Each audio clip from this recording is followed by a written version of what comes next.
네, 오늘 아침에 우리에게 주시는 하나님의 은혜의 말씀은 호세아서 9장 10절에서 17절까지의 말씀입니다. 호세아서 9장 10절에서 17절까지의 말씀 다 같이 합독하도록 하겠습니다. 옛적에 내가 이스라엘 만나기를 광야에서 포도를 만남같이 하였으며 너희 얼조 보기를 무화과 나무에서 처음 맺힌 첫 열매를 봄같이 하였거늘 저희가 바알보울에 가서 부끄러운 우상에게 몸을 들이므로 저희의 사랑하는 우상같이 가증하여졌도다. 에브라함의 영광이 새같이 날아가리니 해산함이나 아이뱀이나 잉태함이 없으리라. 혹 저희가 자식을 기를지라도 내가 그 자식을 없이하여 한 사람도 남기지 아니할 것이라. 내가 저희를 떠나는 때에는 저희에게 화가 미치리로다. 내가 보건대 에브라임은 아름다운 곳에 심긴 두로와 같으나 그 자식들을 살인하는 자에게로 끌어내리로다. 여호와여 저희에게 주소서. 무엇을 주시려나이까? 청컨대 배지 못하는 태와 젖없는 유방을 주시옵소서. 저희의 모든 악이 길갈에 있으므로 내가 거기서 저희를 미워하였노라. 그 행위가 악함으로 내 집에서 쫓아내고 다시는 사랑하지 아니하리라. 그 방백들은 다 패역한 자니라. 에브라임이 침을 입고 그 뿌리가 말라 과실을 맺지 못하나니 비록 아이를 낳을지라도 내가 그 사랑하는 태 열매를 죽이리라. 저희가 듣지 아니하므로 내 하나님이 저희를 버리시리니 저희가 열국 가운데 유리하는 자가 되리라. 하나님의 말씀입니다. 네, 오늘 본 말씀에 호세아가 옛적에라는 말로 시작하고 있습니다. 옛적에. 여기서 호세아가 말하는 옛적이라는 것은 그 이스라엘 백성이 애굽을 탈출해서 홍해를 건너고 가나안 땅에 들어가기까지 광야에서 유리하던 시기에 있었던 일을 지금 옛적을 지금 회고하고 있는 것으로 이 호세아가 말씀을 이야기하고 있는 것입니다. 그때 이스라엘 백성이 광야에 있을 때 이스라엘이 하나님께 어떤 존재였는가? 10절 말씀 보십시오. 옛적에 내가 이스라엘 만나기를 광야에서 포도를 만난 것 같이. 여러분, 우리는 경험적으로 이것이 어떤 걸 의미하는지 몰라요. 그렇죠? 광야에서 포도를 만나보신 적 있으십니까? 저도 한번 캘리포니아에서 이렇게 그 사막 같은 데 가다 포도밭 같은 걸 한번 이렇게 지나간 적이 있어요. 아, 포도밭이 저렇게 생겼구나. 그때 좀 느꼈는데. 광야에서 만난 포도. 하나님께서 이스라엘을 광야에서 만난 포도처럼 이스라엘을 만나셨다. 이렇게 표현하고 있습니다. 그 다음에 두 번째는 무화과 나무에서 처음 맺힌 첫 열매와 같이 이스라엘을 만나셨다. 이렇게 말씀하고 있어요. 이것은 이스라엘이 하나님께 어떤 존재라는 겁니까? 그만큼 특별한 존재라는 거예요. 하나님께 이스라엘이 그만큼 특별한 존재입니다. 여러분, 하나님께 우리 한 사람 한 사람은 주 예수 그리스도를 내어주실 만큼 특별한 존재인 것을 믿으실 수 있게 간절히 바랍니다. 여러분, 성 어거스틴이 그렇게 고백했어요. 참 이상하다. 참 이상하다. 하나님께서 나를 사랑하신다는 것이 참 이상하다. 이렇게 말했어요. 여러분, 이 사랑은 참 기이한 사랑입니다. 여러분, 우리가 얼마나 하나님 앞에 소중한 존재인지를 항상 기억하실 수 있게 되기를 간절히 바라요. 우리 자신을 바라보면 우리가 한없이 교만해질 때도 있고 한없이 자기 비하에 빠질 때가 있어요. 우리가 이 양극단에 빠져요. 사람들은 참 중간이 없는 것 같아요. 시의 추가 끝에서 끝으로 움직이는 것처럼 어떨 땐 세상에서 뭘 해도 다 할 것 같고 어떨 때는 세상에서 아무것도 못할 것 같아요. 이게 어리석은 사람이에요. 그런데 우리가 자존감의 근거는 어디에 있습니까? 예수 그리스도를 십자가에 죽게 하실 만큼 나를 사랑하셨다. 여러분, 그것을 항상 기억하시고 여러분, 십자가가 우리가 어떤 존재인지를 알게 하는 거예요. 십자가가 인간론은 이 십자가에 있어요. 인간이 어떤 존재입니까? 예수를 십자가에 못 박아 죽일 만큼 인간이 죄인이고 예수를 십자가에 못 박아 죽일 만큼 우리가 하나님께 소중한 존재라는 거예요. 이 두 가지의 의미가 십자가에 있습니다. 여러분, 십자가를 사랑하실 수 있게 되기를 바라고 내가 하나님 앞에 얼마나 소중한 존재인지를 한 시간도 잊어버리지 않는 여러분과 제가 될 수 있기를 간절히 바랍니다. 십자가로 돌아가면 문제가 풀려요. 내 마음에 아픔과 공고함과 열등감과 그 교만함과 이런 것들이 십자가로 돌아가게 되면 다 풀리게 되는 것입니다. 모든 인간관계의 어려움들도 십자가로 돌아가면 다 풀려요. 예수께서 십자가에 달리시로 말미암아 구원하신 내 형제요 자매 아니겠어요?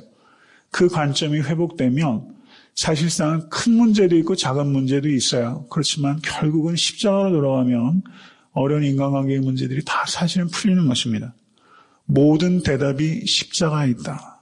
십자가는 하나님의 지혜요, 하나님의 능력인 것을 항상 믿으시는 여러분과 제가 될 수 있게 될 간절히 바랍니다. 여기에서 이스라엘 백성이 광야에서 만난 포도와 같고 무화과나무에서 처음 맺힌 첫 열매와 같다. 해피 비기닝이 있었어요. 해피 비기닝. 하나님께서 이스라엘 백성과 아주 행복한 출발을 하신 거죠. 애굽을 떠나시면서. 그렇죠. 율법을 주시고 장막을 만들게 하시고 아주 해피 비기닝이 있었어요. 허니문이 시작된 거예요. 그런데 어떻습니까? 이스라엘 백성이 금방 마음이 썩어버렸어요.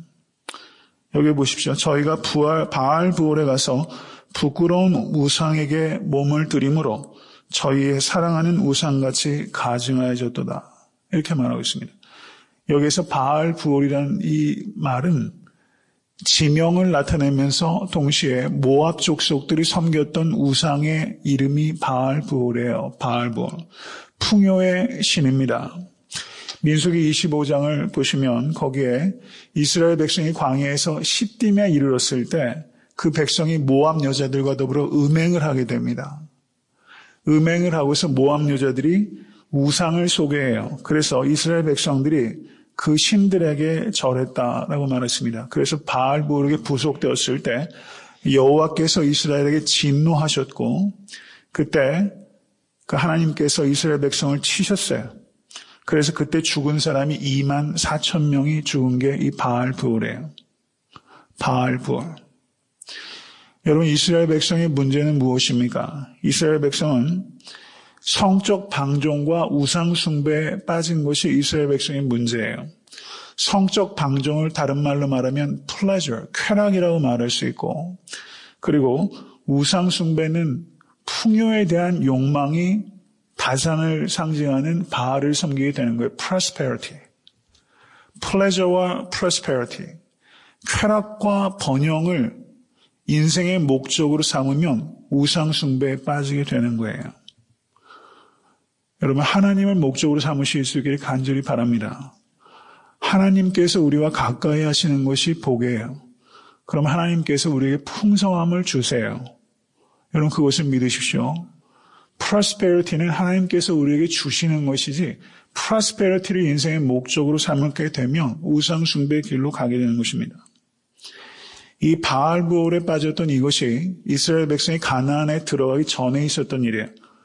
그런데 가나안에 들어가서 결국 어떤 일을 했어요? 바알부올을 섬기는 일들을 계속하지 않습니까? 이게 이스라엘의 미래를 나타내는 암울한 전조가 이 바알부올에서 이들이 바알부올을 섬겼던 우상 숭배라고 할 수 있습니다. 고린도전서 10장을 보시면 사도 바울이 이 시딤에서 있었던 이 일에 대해서 언급을 하면서 고린도전서 10장 11절 12절을 보시면 이렇게 말씀합니다. 저희에게 당한 이런 일이 거울이 되고 또한 말세를 만난 우리의 경계로 기록하였느니라. 그런즉 선줄로 생각하는 자는 넘어질까 조심하라. 이렇게 말씀하셨어요. 여러분, 이스라엘 백성이 해피 비기닝을 시작했어요. 광야에서 만난 포도 같다. 여러분, 얼마나 귀한 일이에요. 해피 비기닝. 그런데 어떻습니까? 그들이 선줄로 생각하는 자는 넘어질까 조심하라. 라고 말하면서 여러분 자신을 치고 복종시키고 하나님 자신을 목적으로 해야 되는 것입니다. 이 일이 거울이 될 수 있게 되기를 간절히 바랍니다. 그 뒤에 이어지는 내용을 한번 보십시오. 에브라함의 영광이 새같이 날아가리니 하나님의 영광이 떠나는 것을 기록하고 있는 게 에스겔서 8장에서 10장까지 기록되어 있습니다. 그리고 하나님의 영광이 우리 주 예수 그리스도로 말미암아 이 땅에 임하게 된 것입니다. 하나님의 영광과 진리가 그리스도 안에서 이 땅에 다시 임하게 된 것입니다. 이스라엘의 에브라임의 영광이 새같이 날아가리니 해산함이나 아이뱀이나 잉태함이 없으리라. 혹 저희가 자식을 기를지라도 내가 그 자식을 없이하여 한 사람도 남기지 아니할 것이라. 내가 저희를 떠나는 때에는 저희에게 화가 미치리로다. 이렇게 말씀하셨어요. 하나님께서 떠나는 것이 화라는 것을 기억하실 수 있기를 간절히 바랍니다. 하나님께서 떠나시면 끝이 나는 거예요. 에스겔서 8장에서 10장에서도 예루살렘 성전에서 여호와의 영광이 떠나는 것에 대한 환상을 하나님께서 보여주셨어요. 그리고 하나님께서 이스라엘을 떠나셨어요. 여러분, 하나님의 영광은 하나님의 임재를 나타내는 것입니다. 여러분, 하나님의 임재 안에 거하실 수 있기를 주님의 이름으로 간절히 축원합니다. 애타한테 섬기는 교회에 하나님의 임재가 나타나야 돼요. 하나님의 임재는 태버너클한다, 장막을 태버너클이라고 말하죠. 태버너클이라는 말이 하나님께서 거기에 드웰링한다 이런 뜻입니다. 하나님께서 거하시면 영광이 나타나는 거예요. 하나님의 임재가 나타나면 하나님의 영광이 나타나는 거예요. 하나님의 임재가 떠나면 영광이 떠나는 것입니다. 내가 세상 끝날까지 너희와 항상 함께 있으리라. 이것은 하나님께서 우리와 임재하신다는 것을 약속하셨어요. 두세 사람이 내 이름으로 모인 곳에는 나도 그들 중에 있느니라 하나님께서 말씀하셨습니다. 여러분, 이 새벽 제단 이 자리를 사랑하실 수 있게 되기를 바라요. 정말 그 말씀을 붙잡고 기도하세요. 작은 숫자가 아니에요. 정말 말씀을 붙잡고 기도하면 하나님의 임재 가운데 나아가실 수 있기를 간절히 축원합니다. 여기서 보시면 내가 보건대 에브라임은 아름다운 곳에 심긴 두로와 같으나 그 자식들을 살인한 자에게로 끌어내리로다. 이스라엘 백성이 우상 숭배 중에서 가장 극치적인 악이 뭐냐면요, 인신 제사를 드린 거였어요. 자기 자식을 바쳤어요. 이것은 그것에 대한 언급입니다. 우상신은 살인하는 자라는 것을 기억하십시오. 우상신은 우리에게 복을 주는 존재가 아니에요. 복을 주시는 이는 오직 여호와 하나님 한 분이십니다. 우상은 결국은 우리를 죽이는 게 우상이에요. 우리를 살릴 것 같아도 우상은 우리를 죽여요. 하나님만이 우리를 살리시고 하나님만이 우리를 복 주시는 분이라는 것을 항상 기억하실 수 있기를 바랍니다. 그 뒤에 이어지는 내용을 보시면 한 가지 제가 이야기를 더 하고 넘어가겠습니다. 10절의 말씀으로 다시 좀 되도록 하겠습니다. 부끄러운 우상에게 몸을 들임으로 저희의 사랑하는 우상같이 가증하여졌도다. 저희의 사랑하는 우상같이 가증하여졌도다. 사람은 누구를 닮습니까? 사람은 사랑하는 사람을 닮아요. 사람은 사랑하는 사람을 닮는 존재입니다. 저를 한번 따라 하십시오. Fellowship produces likeness. Fellowship produces likeness. 이 말은 fellowship은 뭐예요? 따름이죠. 따름. 교제. fellowship을 따름이라고 말하고 fellowship은 교제라고 말하죠.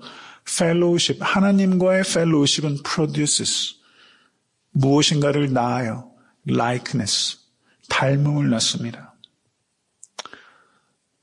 fellowship produces likeness. 이렇게 좀 고치는 게 낫겠네요. fellowship produces likeness. 예수께서 제자들을 부르실 때 갈릴리 바닷가에서 베드로를 만나시면서 나를 따라오너라 이렇게 말씀하셨고, 야고보와 요한에게도, 그리고 세리 마태에게도, 세관에 있는 세리 마태에게 뭐라고 말합니까? 나를 따라오너라. 이게 제자를 부르는 거예요. 나를 따라오너라. 제자는 누구예요? 예수를 따라가는 사람이 제자예요. 따라가는 사람이 제자입니다. 지적으로 동의하고 내 자리에서 꿈쩍도 안 하는 게 제자가 아니에요. 예수께서 따라오라는 데까지 따라가는 것이고, 그 따름의 끝은 어디입니까? 십자가입니다. 예수를 따라가는 사람이 그리스도의 제자예요. 그런데 follow하면 예수를 닮아요. Fellowship produces likeness. 따름은 닮음을 낳습니다. 저를 따라하십시오. 따름은 닮음을 낳습니다. 따름은 닮음을 낳아요. 여러분, 그 닮음은요, 하루아침에 이루어지는 일은 아니에요. 근데 우리가 이렇게 하루하루 여러분 경건의 훈련에 힘쓰시면서 새벽 제단을 쌓고, 또 우리가 드리는 예배들을 성실하게 드리고, 그것이 그냥 종교적인 관행으로서가 아니라 항상 새로운 마음으로 예배하고 기도하고 그런 훈련들을 하다 보면요. 따르면 닮음을 낳게 되는 것입니다. 그럼 그리스도의 성품을 닮아가게 돼요. 그리고 그리스도의 장성한 분량까지 자라나게 되는 것입니다. 여러분, 우리의 인생의 목적이 하나님을 본받는 자가 되는 것입니다. Imitators of God, 이런 표현이 에베소서에 나와요. 하나님을 본받는 자, Imitators of God. 우리가 세상에서 이미테이트 하게 되면 어때요? 표절 시비에 걸리잖아요. 그렇죠? 세상에서는 이미테이트 하면 안 돼요. 그런데 우리가 이미테이트 해야 될 대상이 있어요. 그게 누굽니까? 예수를 이미테이트 해야 되고 하나님을 이미테이트 해야 돼요. 하나님 모방하는 자가 되실 수 있게 간절히 축원합니다. 자꾸 따라하다 보면요. 그렇게 변해가는 거예요. 이것을 믿으실 수 있게 간절히 바랍니다. 여기에서 15절의 말씀 보십시오. 저의 모든 악이 길갈에 있으므로 내가 거기서 저희를 미워하였노라. 그 행위가 악함으로 내 집에서 쫓아내고 다시는 사랑하지 아니하리라. 그 방백들은 다 패역한 자니라.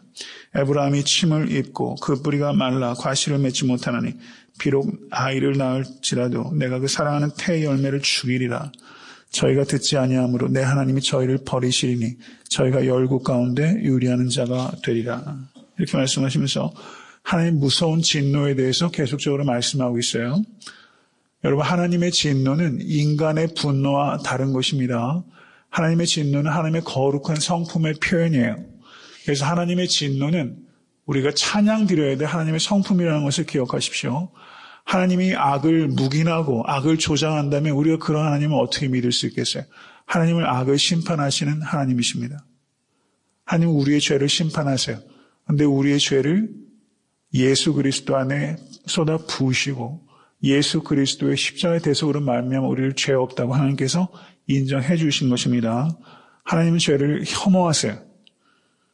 죄를 혐오하실 수 있는 여러분과 제가 될 수 있게 간절히 바랍니다. 여기에서 이 길갈이라는 장소에 대해서만 말씀을 드리고 오늘 아침 설교를 맺습니다. 길갈은 어떤 곳입니까? 이스라엘이 요단강을 건너서 가나안 땅에 들어갔던 곳이고 할례를 했던 곳이에요. 할례. 사무엘이 정기적으로 방문했던 곳이고 그리고 사울 왕이 왕으로 인정을 받았던 곳이 길갈입니다. 그리고 다윗 왕이 압살롬의 반역에서 목숨을 건지고 다시 귀환하고 할 때 저가 환영을 받았던 곳이 이 길갈입니다. 이 길갈에는 전통이 있는 장소고 성소와 같은 곳이다 이렇게 말할 수 있어요. 그런데 이곳이 종교적으로 타락한 종교의 중심지가 되었다라는 것입니다. 모든 악이 길갈에 있다 이렇게 말했어요. 아모스 4장 4절에서 5절을 보시면 이렇게 말합니다. 너희는 베델에 가서 범죄하며 길갈에 가서 죄를 더하며 아침마다 너의 희생을 3일마다 너의 11조를 드리며 누룩 넣은 것을 불살라 수은제로 드리며 낙헌제를 소리내어 광포하려무나 이스라엘 자손들아 이것이 너희의 기뻐하는 바니라. 이는 주 여호와의 말씀이니라. 길갈에 가서 이스라엘 백성들이 제사를 드렸어요. 이스라엘 백성들의 예배 처소가 길갈입니다. 거기에서 11조를 드리고 누룩 넣은 것을 불살라 수은제도 드리고 낙헌제도 드렸다.